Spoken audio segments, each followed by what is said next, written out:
I was in ICU for 2 weeks.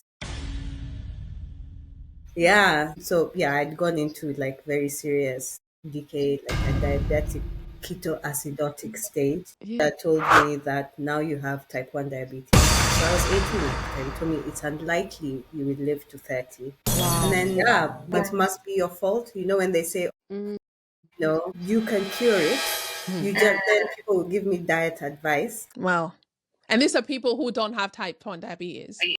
No, they don't. But this is the thing I think most type 1s who struggle with is that a lot of people confuse the two diabetes. Welcome to Consultation Room Podcast.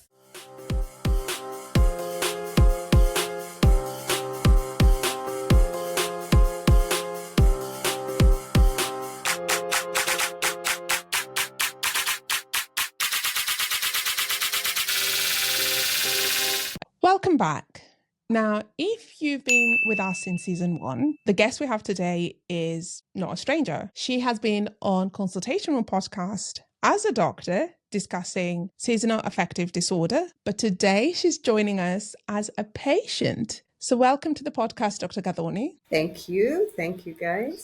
We're going to be talking about type 1 diabetes, and Dr. Gadhani will share her dual perspective as both a medical professional as well as someone who has been living with type 1 diabetes. We will talk about her journey, we'll talk about her challenges, and even her wins. So stay tuned because this is a very insightful episode. Dr. Gadhoni, welcome once again. Thank you so much for gracing us with your presence again. And we hope we can keep having you here because we enjoy having you here. Anytime, as I said before, anytime, I'm happy to always come back. And you guys are doing an amazing job, and you should be really proud of how you're informing people and, just giving medicine a different look. Thank you so much. Thank you so much. We appreciate you always. Yeah. Um, it's good to have you on the hot seat today, not as a doctor. Yes, yes. Like it's always like, there's always a good thing, yeah, when people see that doctors do have like human side to them. Say, and you know what we could do? You know what we could do at the end of this episode? We could actually get her blood pressure reading and just see how elevated that will be. My blood pressure is very good, I'll have you know. At the end of this episode, maybe not so sure because you'll be the patient, don't you? Don't you forget? Exactly. Yeah, you don't know what they say that doctors make the worst patients. Oh, right. They do say that actually. So hopefully you've been taking your own advice. Yeah. But honestly, we do appreciate you, Dr. Gadoni. We're going to dive straight into it. It's just to get your perspectives on certain things, just to share your journey, as Trudy mentioned. So, just going right into it. So, type 1 diabetes is usually diagnosed at an early stage of people's lives. So, we just wanted to find out, can you take us back to like the moment when you were first diagnosed? What feelings did you have? Do you remember the feelings that you had during that time? And how did that moment change for you? Like change your life, change the lives of your family at that time? Okay, so I think things have changed a bit. I think now the consensus is that it's not really a juvenile illness, but actually, like someone like our former Prime Minister Theresa May, she's a type 1 diabetic, but she got diagnosed in her, if I'm not mistaken, her 40s. So it happened, it's an autoimmune disease. So autoimmune diseases can kick in at any time. So for me, I got diagnosed when I was 18, and it's a funny story. So I had finished doing my A levels. I did my A levels here in the UK. So I went back home to Kenya. I was so happy, finished my A levels. I was preparing to law, and my whole life was ahead of me. And then I went on holiday, so some of my friends from school had come with me, two of my friends, and we went to Mombasa. We were just on a bender. Okay, we were just doing what 18-year-olds do. My God, we were partying hard. We were living on vibes. So we went to eat somewhere and got food poisoning. So I got very sick. I was getting worse and worse. They got a bit better. So we were in Mombasa, and I lived in Nairobi. So that's quite a distance. and we had driven. I think we had, I can't remember. Anyway, it's quite a distance. And the African thing is when you're sick, what do you drink? Lucozade and Ribena. So my mom kept saying, calling my mom, and my aunt was around, and she came and brought me lots of Glucosade and Ribena, and I was getting sicker and sicker. And over a period of a couple of days, I had lost a ton of weight. I was really sick.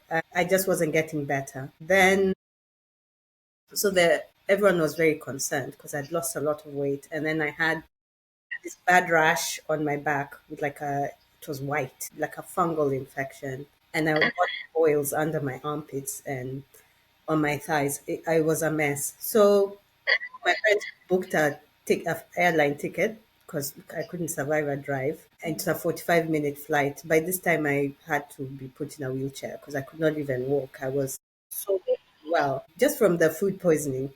Get to Nairobi. My dad sees me and he was like, "What?" So go straight to the hospital. And all I remember is my dad shouting. And when I was little, I used to have asthma. So by the time I was getting to the hospital, I was very short of breath. I couldn't breathe. So everyone, my dad thought I was having an asthma attack. So I couldn't breathe. And then I passed out. I don't remember. Yeah. So I went into a diabetic coma. I was in ICU. I was in ICU for 2 weeks. Yeah. So yeah, I'd gone into like very serious decay, like a diabetic ketoacidotic stage. Yeah. And that breathlessness was not asthma, but part of the going into decay. My body was just trying to fight off the ketones in my body. So I'd gone into a coma. So I stayed in ICU. I woke up and I remember my mom was there when I woke up and everyone was really worried. I was like, wow, that was crazy. And then they told me you have type 1 diabetes. I had no idea what that was. Mm. I had no idea. And then I was told you have to inject. I mean, I wasn't really, I don't know if it was I wasn't paying attention or the information wasn't great. I was given an orange and syringe, the hypodermic needles. And I was told start practicing how to inject As in an orange fruit. because you practice on an orange fruit. This is long ago. You had to inject with the needles. Yeah. Yes. Yeah. You draw out and you inject it. And I hated needles. I was like, absolutely not. I refused. And even so, I stayed in ICU. I woke up in ICU, but I had to stay there for a bit. It was, I think it was horrifying. I was awake. So I was discharged, but I couldn't be taken to a ward. And at that time, there was no proper like HDU. So I was put in a room with a nurse all the time. Like I had a one-to-one. Then I was discharged, but I had to learn to walk again because I'd become very thin. I was just skin and bones. Yeah, and then I had to build myself up after that. So it changed my life because now I had to pay attention. Although for the first month I was 18, I'm stubborn. I'm very stubborn. And I refused to inject myself. My mom had to follow me around. I refused because I was scared of needles. I would shake. I just couldn't do it. I couldn't do it. My mom used to, God bless my mom. She's the one who injected me for at least the first month. And then she got tired and told me either you inject yourself or you die. The choice is that you have to take control of it. And it really changed everything. And I'll give credit to my mom because when I got discharged home, I didn't feel a change because she changed things around me and I didn't realize. Oh. Wow. So even like what we ate, not that we ate like chocolates and stuff, but she went and bought sugar-free stuff. Like I went with my brothers to not be silly about it. And, Not be out here yumming like, those. we all started eating brown bread. Like did that. So when I got home, I didn't feel a change. I just felt, I had to weigh my food, and so Mm. it was a lot to take on over a short period of time. And then I they told me I had to go for counseling. And this counselor, it was a horrible experience with the counselor, but it's changed my life. As I said, I'm stubborn. So this counselor told me that now you have type 1 diabetes. So I was 18 at the time. He told me it's unlikely you will live to 30. Wow. Yeah, my mom was so upset. My mom was crying. Yeah, he told me your life is going to completely change. Your friends are going to treat you different. He's like, I'm just telling you the truth. This is a death sentence, basically. That's what he told me. And he said there are certain jobs you will never be able to do. Like you'll never be able to be a pilot or you want to go to law school. Like he just told me basically your life is over. You will never have children. Finding love will be difficult. We need no. I'm gonna have to stop you for a minute. We need to find this doctor. We need to put him in the spotlight because what? My mom we left there crying. And for me, but in hindsight now, but for me, I was like, I'm going to prove this man wrong for, because I hate being told I'm stubborn. As I said, I hate being told, no, you can't do it. And for me, that lit a fire in my belly. Maybe he was doing reverse psychology. I don't know. But That is some worse kind of reverse psychology. I left there, and I was on a plane back to uni in 6 weeks. Wow. You're like, nah, forget you. I made sure I knew everything, how to take care of myself. Like that just lit a fire in me. But through my 20s, I always worried that I wouldn't make it to 30. No. You need to try and remember first of all the name of this doctor, what he looked like, because are you serious? Are they even allowed to say things like that to patients? You're right. Could be reverse psychology. To be fair, at that time, if your family didn't really have means, it is a bit of a death sentence because insulin is expensive. It's an expensive. It is true. It actually is. You're right. You're actually right. Yeah, yeah. So I mean, with hindsight, I can, this is, I can see. Current situation. Like you live in the UK, let's be honest, like on NHS, if I'm wrong, on NHS you get medication free. It's part of the agreement with NHS. So medication. So anyone who's diabetic in the UK will can manage to get enough medication without having to worry about anything. If it's like the test the test strips and all of that, you get all of that, right? But I suppose, and you are right. You're actually right. So things like say liver sensors, test strips, kit and all of these things actually do add up. And if there's someone who has to, yeah, if they have to pay for themselves, you know what? Maybe okay. Let's not crucify him yet. But yeah, still, Hindsight, the environment that we were in, like you have to put insulin in a fridge. What do people who live up country? do they have a fridge? That's it. There's lots of things. He wasn't wrong, but for me, I took it personally. Not anyone would. Anyone would. Oh my God. I would have, do you know what? I feel like knowing me, how emotional I am, I would have got up and just left. I would have got up and walked out of the room. I said to my mom, where did you take me? This is ridiculous. Wow. It just seems like everything was just traumatic for you. The way you were Mm. diagnosed to afterwards as well, having that counseling, that's tragic. Like, oh, Yeah, it was, but I don't know. I didn't see it as for me. It was like, oh, mhm. wait and see. That's how I Okay. took it. So I guess with hindsight, it got me to where I am now. It's even what got me interested in becoming a doctor, and because I did law. Yeah, I never did any science. I went to Coventry Uni for like 2 years. Yeah, and in hindsight, I shouldn't have gone so quickly. But I suppose sometimes in life, these things happen, and a journey that you end up going on, which is so different from the journey that maybe you had in mind, is a journey that actually leads you to maybe what you're destined to be. So yeah, so it got me to learn about myself, learn about my body, Hmm. because the thing with type 1 diabetes is you take care of yourself.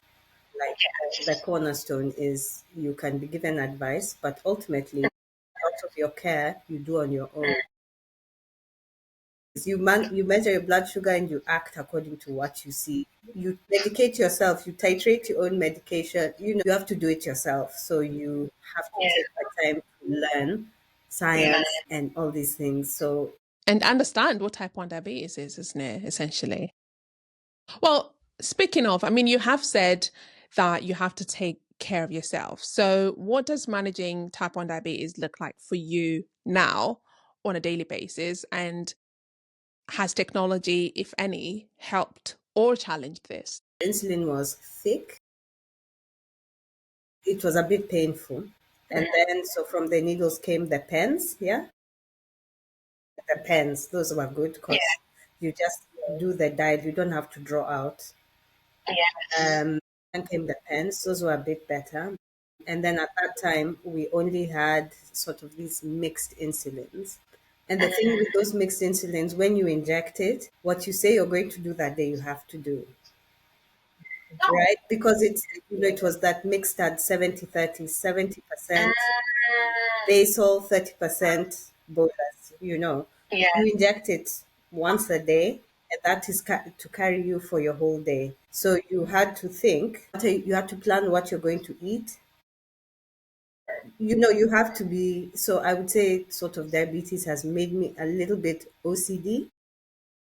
Yeah, because you had to do things very precisely and exactly. And when you have to plan your day, there's no surprises. I don't do well with surprises, and because you had to plan your day. So when you inject what you inject, what if you said that you're going to exercise, you'd have to reduce a bit because you're going to exercise. So if you don't, you will go high. So many things. So that was then, and then you had to finger prick, and you would finger prick. So you check when you wake up, are fasting. As soon as you wake up, you're there checking your blood sugar. You go before you eat your breakfast, you inject yourself according to what your blood sugar is. You inject yourself. After 2 hours, you check your sugars again. And then before lunch, you do it again. Then after lunch, after 2 hours, you do it again. If you feel funny any time of the day, you check it again. So you are checking a minimum of 8 times, pricking your fingers so your fingers get really knackered. So yeah, it is, but you get used to it. And so, then technology got better. So we moved from the pens to the pumps. Yeah. Yes. So I'm now on a pump, and the pumps have also gotten so good, improved so much over time. But then, when moving from an injection to a pump is also a psychological minefield because you have to give up control because you don't control. So, like the pump I'm on now, so I'm on a sensor like a Dexcom. Dexcom, Mm. yeah. It talks to my pump. So if I'm going high, it corrects. If I'm going low, it suspends my pump. And no more basal insulin or whatever you set your basal rate, and it just pumps every minute. It pumps. So if you are used to doing everything manually, now you have to give up control to technology, and it fails. Like the amount of times it's almost killed me because it's reading wrong, and I can feel that I'm low. There was a day it went to 1.9. I was out with some friends, and apparently I just suddenly just start acting weird, and I'm checking, and my blood sugar says I'm normal, but when I went to finger prick, my blood sugar was 1.9. That's really, really, really low. So sometimes the technology tries to kill you, and so you have to. So there's that to the thing with now with technology is, as a diabetic, you're so used to controlling so many aspects of your life. You now have to give up a bit of that control, and that is a mental mind. It's yeah. So I still carry around. I still do some finger pricks some because it's checking your capillary blood sugar if it's very hot or if you're dehydrated, or so you sometimes have to calibrate it. Yeah. You did say something just briefly. You said you were out with a friend and you started acting strange. what exactly are we looking at here for someone who is just recently, maybe started using the Dexcom, and just something they need to be, aware of? What exactly was going on? How are you feeling? We had had dinner, and we were standing outside the hotel I was staying, and I apparently just turned around and walked into the door of the hotel and Oh just gosh. started acting really sort of drunkish. Like Yeah, confused and confused. And then luckily I had in my bag like some glucose aid. We corrected it. But I could feel that yeah, that's why I was going in. something is not. Yeah, that's why I Yeah. wanted to just not be out in the street, just to go in. But I walked into the door. Luckily, I told Oh them God. I have some because they just give me, and I sat down, drank it. So yeah, but don't tell them. Though our lips are sealed. Gosh. So I would say, to answer your question, on a daily basis, at a minimum, even with technology, you have to be very intentional with your day, because anything, technology can manage things, but life is life. Things can come up. You can have your lunch a bit late and have a low, or you get really stressed at work and your blood sugars just go really high. So Yeah. it is a constant. You have to constantly. You can't just eat things randomly. Yeah. I can't just go and, I'm hungry and then I just go eat, because I'll have to bolus for it. Everything in your life is you have to plan. You plan your day. Yeah. So, like when I wake up in the morning, I know I plan my day mentally. I'm going to do this, this, this, this, this, this, this. Yeah. I pack my food when I go to work. It's easier to cook your own food because you know what's in it than eating out, things like that. So it's a lot of mental games, and you have to count your carbs. So there's a lot of Yeah. math. You have to know what your carb to insulin ratio is. So with Yes. the Yeah. pumps, you know your rates. So I have different rates in the morning. I'm very insensitive to insulin in the morning. My insulin's like water in the morning, honestly. As soon as I wake up and I put my legs to the ground, my blood sugar just goes up. It's always been like that. But in the afternoon, I'm very sensitive. So I crash in the afternoon. So I have to make sure that you accommodate for that. I always have to make sure that I have my finger blood strips just in case Yeah. these things like coming off. You have to always carry spares. I always have to have pen insulins just in case things fail. Yeah. I have to make sure I have glucose. I drink glucose aid. I have cans everywhere. I have every bag in my car, in my work bag, in my gym bag. I have everywhere. I make sure that I have sugar, but enough, just enough, because if you take too much, you go too high. Yeah. So on a day-to-day basis, these are all the things mentally you have to, well, for me and some other obsessional type ones, we are known to be very, but the disease makes you that way. You become very, Of course they because did. by doing that, your life becomes easier. Yeah. I mean, yeah, you basically have to take control of your life. Like, although like the technology is advancing, as we said, and we're relying on it, you can't just solely rely on the technology. You have to take control and take that precautions, like, which is quite important. You don't just rely on what you've been given. Make sure that you're having that extra things that you need, like you said, the Lucasade, your insulin pens, all of that. So I think that's very eye-opening, I think, for for some of us like us, because I sometimes think people just rely on just their pump and that's it. So the fact that you just shared that, like, it actually failed you, I'm like, wow, like I didn't really think it could happen. The pumps as well, it matters where you put it. So there are certain parts of your body that are probably more sensitive. So when you inject, what you injected yesterday is probably when you change it. So with my pump, when I put a fresh one, it takes some time to get used to the area. So sometimes I have to give a little bolus just because yeah, you know, to the area, and no day is the same. I can have 3 days I'm doing exactly the same thing. My blood sugars will not be the same. Yeah, because there's so many factors. Heat, cold. When you're dehydrated, for me, my blood sugars just go wild. When it's cold, my blood sugars just in the winter they're just low.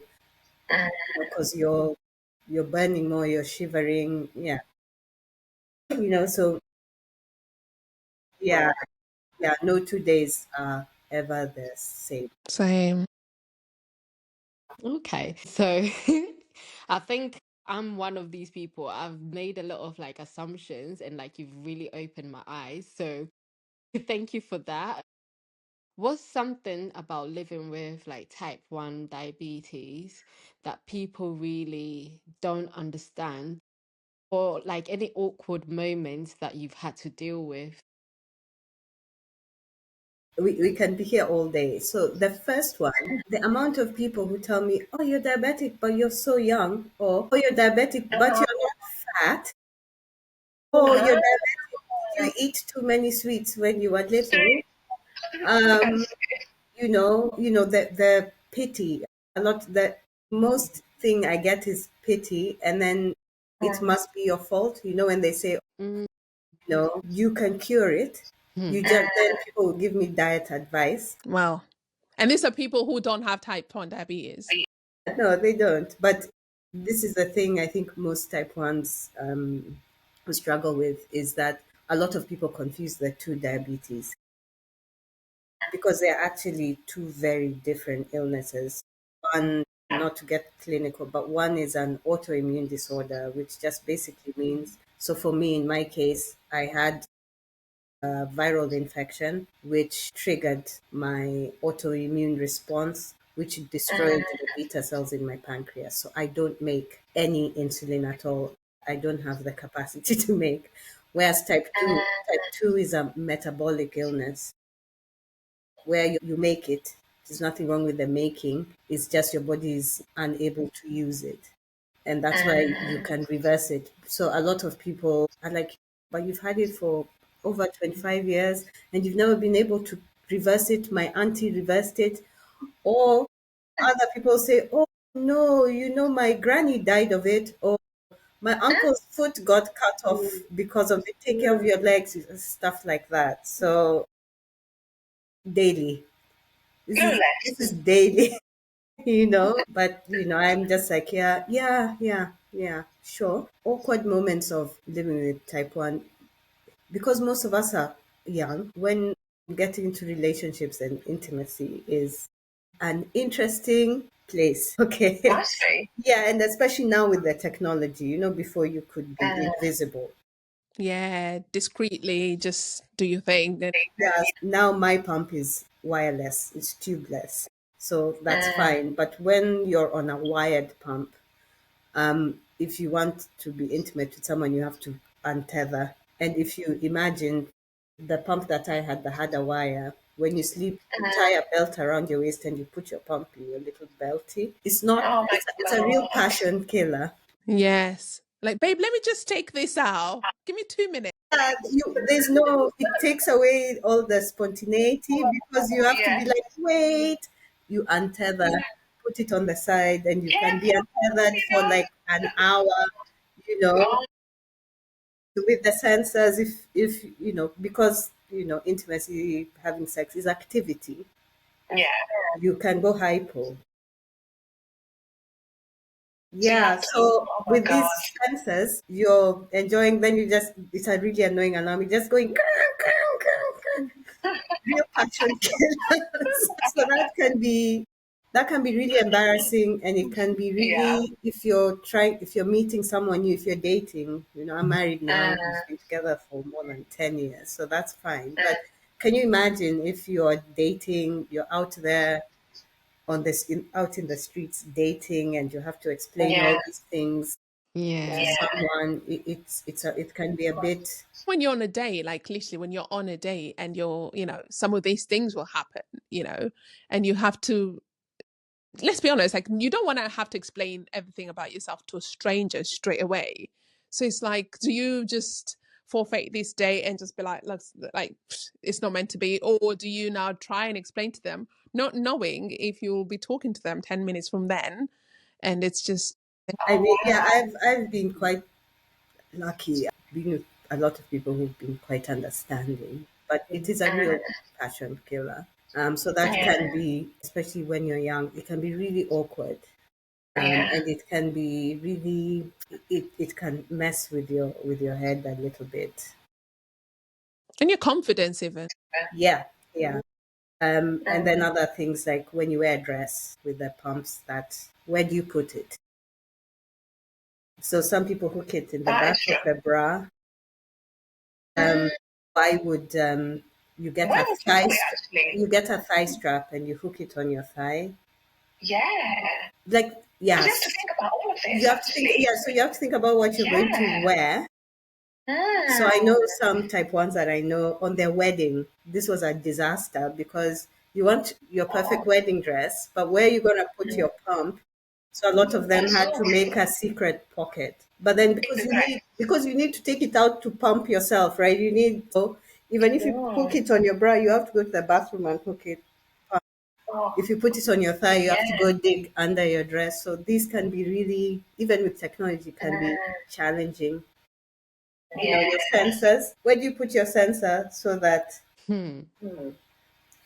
because they say put it on your arms, you know. But then you're wedding. You want to show your Yeah, arms and you don't think eyes? about some of, yeah, where do you put it?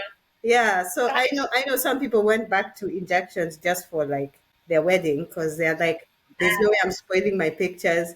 There's no way I'm having to go dig in my thigh for my pump that's tethered on my thigh, you know. So yeah, so those can be weird, awkward things that you don't really think about. Yeah. Well, thank God that nowadays brides dresses have pockets. Mine is wireless. Mine is wireless. Yeah, I just put it on me and I just, and yeah, as long as it's within, it's no wire. Yeah. Wow. Yeah. That is very interesting. Like I'm actually learning a lot that I didn't think about. Like sometimes as pharmacists, we will get a prescription, we will dispense the medication, and it's more of we don't actually see from a patient's point of view. We just see from like a pharmacist's point of view, and this is like very, very enlightening and just eye opening actually. Yeah. Actually, for me, as you can see, I've got the Dexcom, but I have to put an extra sticker on it because on black skin, they don't stick. Because because we are oilier. We are oilier. They just slide off. And then they tell you, oh, you're only allowed, like with the lip, two a month.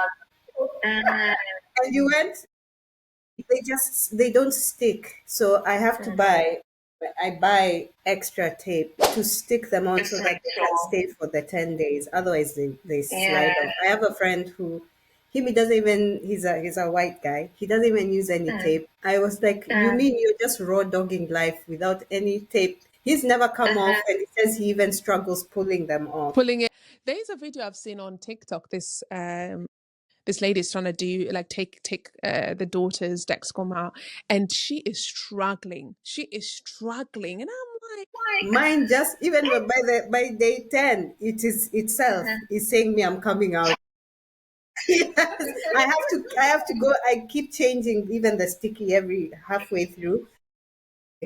I go and MacGyver it. I just cut the sticky part and stick another one because it slides off. So I don't know what.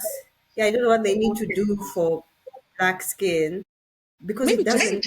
it's It doesn't. I'm sure it's a very simple fix. Let's be honest, because it's just changing that to suit our skin. Yeah, yeah. Like to be stick enough for us. Yeah, no, I'm sure it's a very easy. Yeah, they fix. Slide off for you. Whenever I wear it on my arm, I will hit every corner of a door. Wow. I don't know why. I don't know. So you bump yourself, it comes off, and you only have a finite. I'm sure these people who are gonna, sort of this will resonate with them. They're like, that explains why at least I'm Mm. not alone. I thought maybe it was just, Yeah. something with my skin. So you saying something like that makes sense because we know even when it comes to some patches, let's be honest, some medicated patches, they don't really stick on our skin. So that's actually really, really good information. So if you're listening and you've been wondering what is going on, you're not alone. It's happening to people like Gadoni, and hopefully there's something that can be done. It's something that's it's easily fixed. That's yeah. I really hope that they can. Maybe you guys can invent a glue for medical devices for black skin. I am out here for like any invention. I can be your guinea. Good. We're working on it. We're working on it. We are working on that. We will. Interesting. So anyone who knows me or Gathoni well enough, you'll know that we are actually friends. And so I know from Gathoni's Instagram that she has been powerlifting, which is great. And I suppose it's an indication that type 1 diabetes does not limit you. So that is really, really, really great. With sort of like all the things you've said, like when it comes to you having to make sure you always have something in place. So you have like Lucozade in your car, in your bag, in your gym bag, in your work bag, all over, just to make sure you're able to deal with a situation when you're faced with one. But how do you balance living full, exercise, eating out, but also managing your blood sugar levels? I've always liked exercise. Even before I became diabetic, I was always very sporty. So part of you staying well as a type 1 diabetic is they encourage you to be active because, you need the more muscle mass you have or the leaner you are, it helps with your blood sugar control activity. Yeah. But even activity is very interesting when you now start finding out what different things do to your blood sugars. So for me, so things like running, like high intensity activities, my blood sugars will initially plummet. And then after the activity, they go up to like 20 just on their own. Wow. So it crashes and then it goes up. But that's because you use up all your glucose. Yeah. But then after the activity, your body is stressed. So it produces glucose. So you need to start understanding and do the exercise that fits your body because everybody is works differently. So some people I know lots of diabetics who run marathons who do, and so for them they have to keep eating as they're running just to stop their blood sugars from crashing, and then you have to inject at the end to stop it from going up because that's just a natural thing your body does because when your body is under stress, gluconeogenesis happens. And a lot of sporting activities, you if you stress yourself enough, you produce glucose. You need to keep going. But for a diabetic, that can be a bit of a disaster because you can send yourself into a decay. So for me, I like powerlifting because it is low intensity enough that actually my blood sugars stay flat. They don't do that. So with the technology, what they tell you is you have activity modes or you suspend your pump. So you have no insulin on board when you go to do activities so you don't crash. If it's a bit of a high intensity exercise, you'll burn off your Mm. glucose and you have insulin on board, so you will go hypo. So what for me, as I say, this is no medical advice, it's just for me. I like powerlifting because my blood sugar stay pretty flat. I don't have to suspend my pump at all. And it's and then that muscle mass is helping me be less insulin resistant because the more weight you gain, the more resistant you get. The older you get, the more, for me, that's what I found. So powerlifting for me has been really cool because it's quite chill. You do like very intense things, but my blood sugars, I do things that my blood sugars, I don't fight with it. So if it's being flat, I'm like, okay, we are friends. I'll keep doing this. I was playing tennis before, but I've played tennis my whole life, so it's used to it. But I would it would go up and down. I used to run a lot when I was in medical school. I was spinning, and but yeah, you have to adjust yourself. So for me, I like doing just one activity at a time, because if I'm playing tennis and powerlifting, those are two very different things. I would have to adjust, but it's too much. So for me, I find one activity that my blood sugars like, that doesn't, do many things. And yeah, and powerlifting, you're doing, why I like powerlifting, you're doing the same things and over. It's repetitive and same. And you can control it as well. Yeah, yeah. And diabetes likes routine. That is one lesson I've learned. One thing diabetes likes, type 1 diabetes likes, is routine. So I like powerlifting because it's the same. You're doing the same three, you're squatting, deadlifting, benching, and variations of that. So I know what I'm going to do, and I do the same thing over and over and over again, and it's, yeah. So it's a routine that is, I can fit into my life as part of that active part of my life. So it's been, and actually the gym I go to, the owner is a type 1 diabetic. Yeah, he's like also a power lifter, and he's like really strong, and yeah. So I've met a few type 1 diabetics. We say we are a bit neurodivergent. Diabetes makes us that way. So I've met some, really, like, I did a competition, and there was another lady there, and she was also a type 1. And yeah, so we took a photo with our sensors, and so it's cool. Yeah. It's almost like you find your community there, because most people who are type 1 diabetic will probably be doing powerlifting.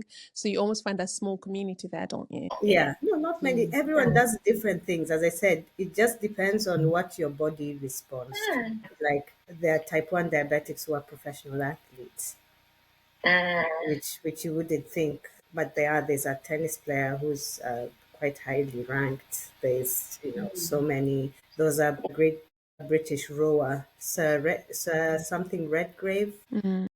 but he got it also later in life, in his 30s. Yeah, he's also type 1 diabetic. So, and he does really intense things. For me, I couldn't row. It won't work for me. Where some people, powerlifting may not work for them.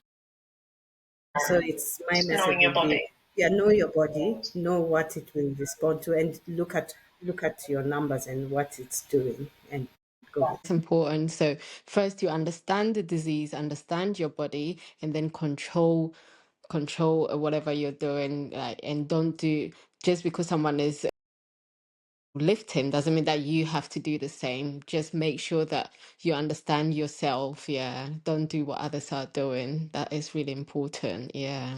That's good. That's great.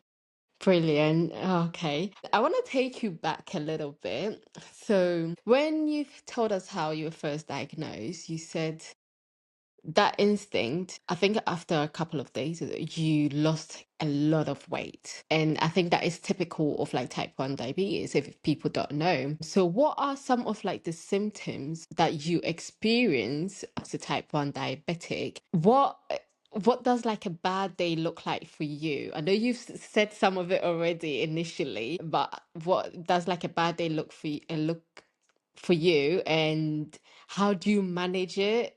Has it ever like turned into you being hospitalized? Yeah. So after my experience in ICU, so when I was in ICU, I was awake. When I woke up from, I was awake, and I remember, I will never forget. The person next to me had a cardiac arrest. Now the ICU, Lord. yes, but everyone else was. So I was watching this. They came to resusc him, close the curtain, but he died. And I was there, awake and alert and aware. And watching this. They did close the curtain, but then he died. So they came and said, "Oh, sorry, it's okay, don't worry." Close the curtain, and working hospital, it takes time for them to come and do everything. So I lay there, and I made a promise to myself that I will never return here. And luckily, I've not gone back to hospital for anything diabetes related. So I Good. made a promise to myself during Yeah. that time. I was like, I will never come back here. It was awful. So I said I don't want to go into hospital for it. So luckily I haven't. I have been in hospital for other things. Like I had a hysterectomy for fibroids. I've had knee surgery because I play tennis a lot and tore my meniscus. So stuff like that. Fine. But in terms of diabetes, no. So, but I do get bad days. I've learned over the years, because before in the beginning, if my blood sugar went high, I would be so upset and that would just ruin my day. But my blood sugars are never 100% in range anyway through the day.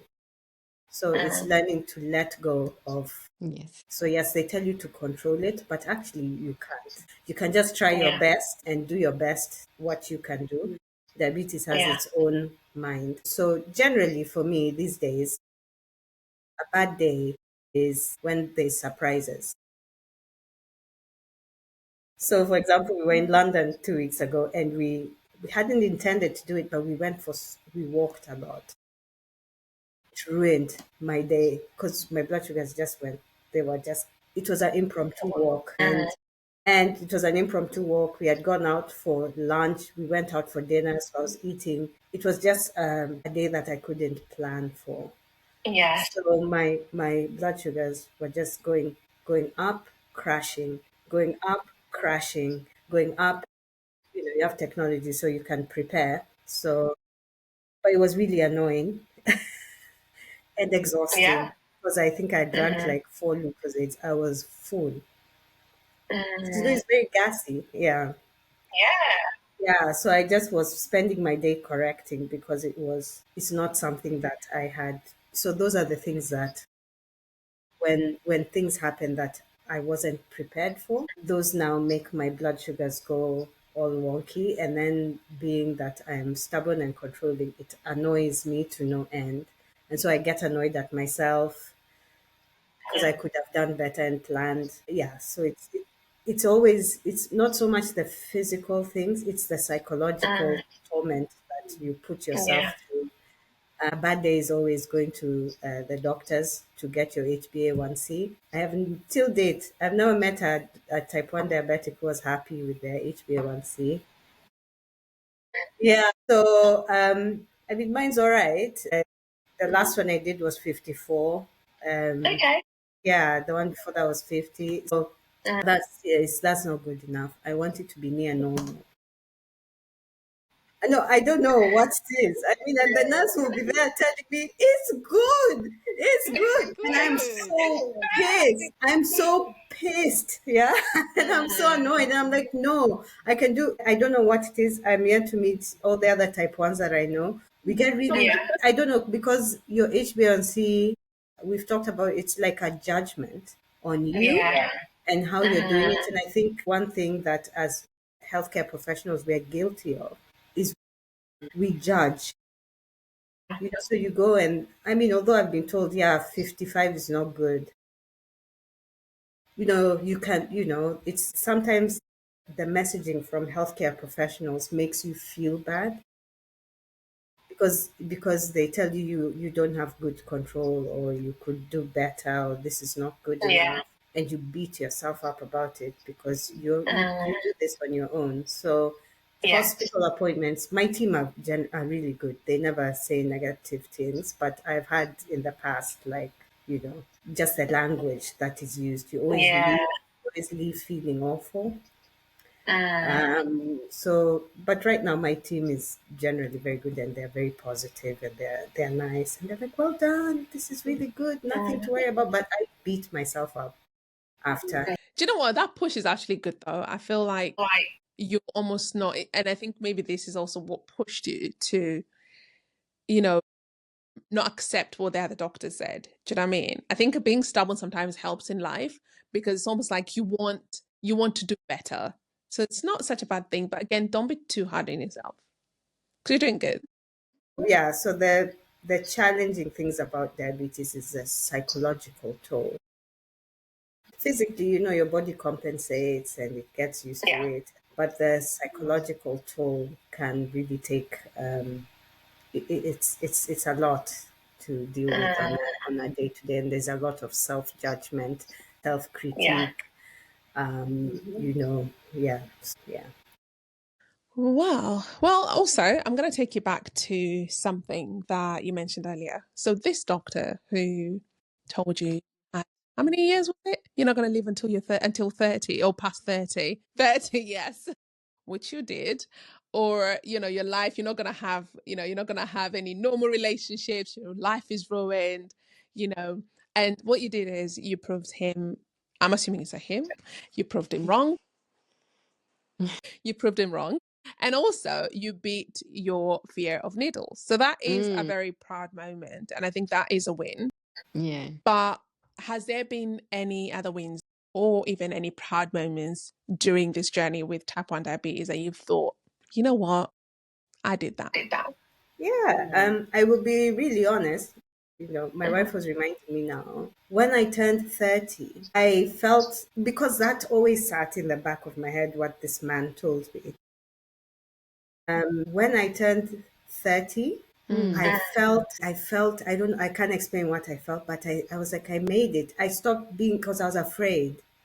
Through my 20s, I was really afraid, I lived in a lot of fear. Like so when on my 30th birthday, she was reminding me actually just now, I was like, I made it and it's going to be okay. And I had no sort of I had no, nothing was wrong, nothing had gone wrong. And that for me, it's weird, but that for me turning 30, that was like the last thing I could do to prove him wrong, because I had done these other things, but that you wouldn't make it till you're 30. If you make it to 30, without that was a massive moment for me. mm, Yeah. That was a huge moment. I think generally with living with this thing, every day is a win, because honestly, every day is different. One day, let me show you every day is different, how my readings are. Every single day is a challenge. So if I count it as a win if I did what I said I was going to do today. And that my sugars were not abysmal. So and I guess the third thing would be, so I went to medical school in China. And looking back, actually, it was a bit mad because I didn't know what the healthcare system was going to be like. My mom was freaking out. My mom was very scared for me because she was like, because also part of the thing that she had said is you shouldn't live alone, because how would you know when you're low and all these things.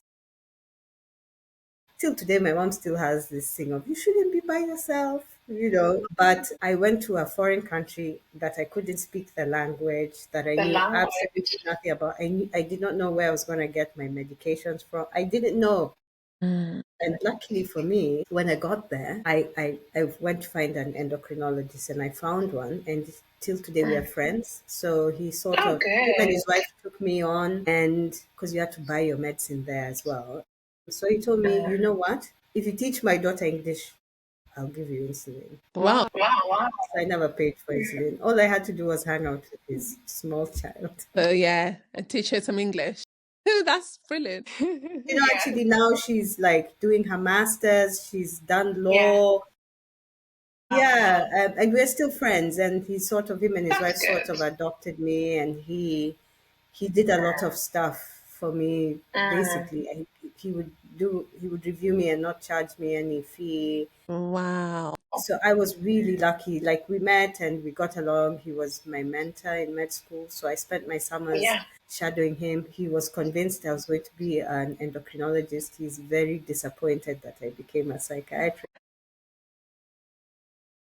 How dare you not stick with. Yeah, so I was lucky. But so when I graduated, that was also another, you reflect sometimes. I was like, I was actually a bit bonkers. But yeah, I was really proud of that.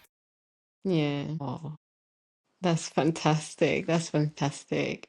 I love that. Yeah. It looks like you've had a lot of wins, which is brilliant. We love to see that. We love to hear that. Yeah, I think it motivates us. It motivates other people as well. That as we said in the beginning, it's not like a death sentence. There are wins out there, so keep trying. Yeah. Yeah, that's brilliant. What advice would you give to someone who's like newly diagnosed with type 1 diabetes? Haven't been through it, I'm sure you have a lot of advice, or even like any advice you would share to like a parent of a child who's been diagnosed with type 1 diabetes, because you had the love and support from your mom and you motivated yourself as well. So I'm sure you have good advice. Yeah, yeah. I was lucky, like my mom, my brothers, they never treated me differently. Everyone, my friends were absolutely brilliant. Like when I decided I'm going back to school, my best friend at the time came to the same uni as me, and we lived in the same building. Like it was really good. Yeah. I had lots of support. So I would say for someone who's newly diagnosed is one of the hardest things for me was to accept help, accepting help from people. So I would say, as a person diagnosed, accept all the help that you're being offered. If you have a nice family and community around you, when you're so used to doing things on your own, and if people are willing to step in and help you out, accept it. Yeah, and you've said it again. It's not a death sentence. It's like anything in life. It is what you make it. And the third thing is you need to understand what diabetes is, what type 1 diabetes is, understand nutrition, understand exercise and activity, because this is your life. The better you feel, the better your blood sugars are doing, the better you feel. Having high blood sugars feels awful. You're tired, thirsty, you're sluggish, yeah. So feeling like that, the times I felt it, I'm like, this isn't it. Hmm. Like, this is not my ministry. So having sort of relatively good control, you feel fine. So, trying to just understand yourself and be flexible, which I'm working on with myself. Just be flexible with life, because I guess I should have mentioned it before, a big challenge has been going through the perimenopause. This has been a complete nightmare. I thought I was doing really well, and then suddenly things, like my insulin, I was injecting and injecting. It was like water. So my sensitivity was going up. I was putting on weight. I mean, I'm very active. I eat the same things all the time. My diet has God knows how long. I gained like 15 kilos in a year. Running my eyes, I started getting some background retinopathy. I had to go for laser for my eyes, and just a lot of things happened in quite a short period of time. And then my mood, all these things just everything was just going a bit crazy. But now I'm on like HRT, and I can say my blood sugar, it's settled down. But that was a big, it was a funny, for like the past like 3 years, everything was just going, nothing was working, which was very frustrating.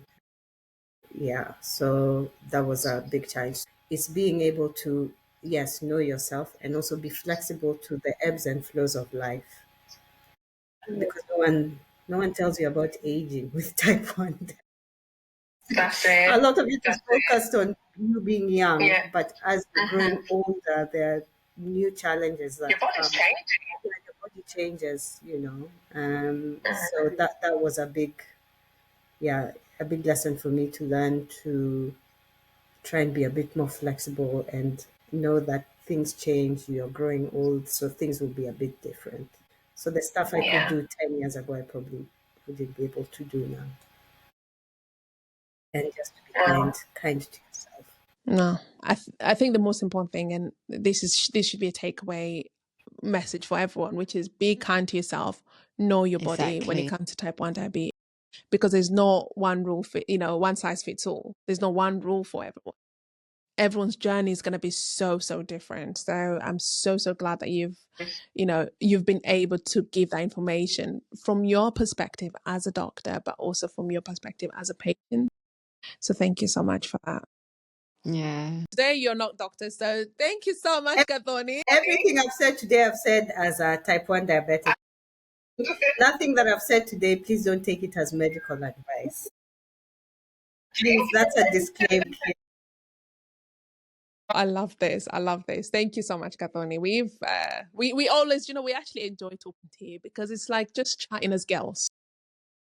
Thank you so, so much. And I really hope people have enjoyed this. I hope that, if anything, not necessarily just enjoyed it, but I hope that people have learned something when it comes to type 1 diabetes, whether you're a patient or whether they are friends or family or someone who's suffering from type 1 diabetes. And thank you for having me. As always love the chats, love the questions. It gives, it's been good for me because I had to reflect. I had to think about things I haven't thought about in a long time. So thank you.